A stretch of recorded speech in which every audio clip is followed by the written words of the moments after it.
السلام عليكم. احلى طبق كبده ممكن تعمليه، يلا بينا. هنجيب الطاسه بتاعتنا او الصينيه، هحط فيها حبه من الزيت كتير عشان الكبده بتبقى عايزه زيت كتير، وطبعا على نار عاليه. هنزل باول حاجه معايا الكلاوي، ولو مش عندك استغني عنها، هي بس بتيجي مع الكبده. واسيبها 3 دقايق عشان بتاخد سوا شويه عن الكبده، سواء مقطعها صغير او كبير. وطبعا لو كبيره هتاخد وقت اكبر.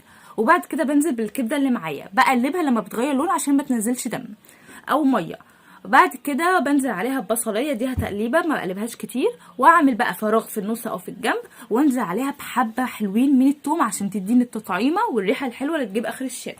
وممكن فنجان صغير من الخل كمان. بعد كده بنزل بالخضار اللي هو الفلفل يعني، واصفر احمر اخضر براحتك، والمهم يبقى حراق كمان عشان يعمل معاكي احلى ريحه وطعم في الكبده. وانزل بالتوابل بتاعتي اللي هي كمون وملح. وبعد كده اوطي النار نص توطيه واغطيها لحد ما الزيت يطلع على الوش كده، يبقى كده استوت معايا وفله.